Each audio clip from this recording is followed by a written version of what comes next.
ভালোবাসা দিবসের দিন ভালোবাসার মানুষটির অবহেলায় পরপারে চলে গেল শারমিন খাতুন।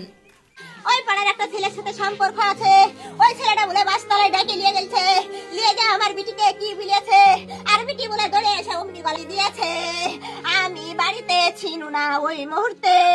জানা যায় আসিফ নামের ওই যুবক সারাক্ষণ শারমিনের আশেপাশে ঘোরাফেরা করত, কখনো চোখের আড়াল হতে দিত না, স্কুলে বাড়িতে।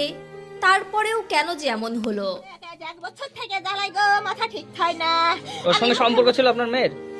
মুখে মুখে করে বিটিকে নিয়ে বেড়ায়। ওই ছেলে কি বলেছে আমি জানি না, ওখানকার লোক বলে দেখেছে, ওখানে ডাকে নিয়ে যাতে বাসতলায় ডাকে নিয়ে যাবে কি বলেছে, আর অমনি ধরে এসে আমার বিটি গলা দিয়েছে।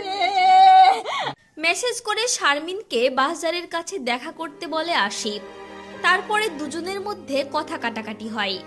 তারপরেই দৌড়ে গিয়ে ঘরের দরজা বন্ধ করে এমন দুঃসাহসী সিদ্ধান্ত নেয় শারমিন। আমার বেটিকে চালাই আমি আর বাপকে সেদিন ভুলে আসলু।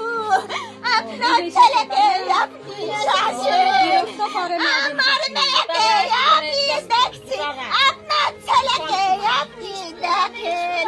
স্কুলে গেলে স্কুলে যায়, প্রাইভেটে গেলে আপনার মেয়ের নাম? যায়। শারমিনা খাতুন। কোন ক্লাসে পড়ছে? এইটে। ও মা, হয়তো ছোট্ট মনে ব্যথা দিয়েছিল ছেলেটি, যা কোমল মনে মেনে নিতে পারেনি 13 বছরের শারমিন। সবাইকে দুঃখ দিয়ে গোটা বাড়ি ফাঁকা করে চলে গেল ফুলের মতো মেয়েটি।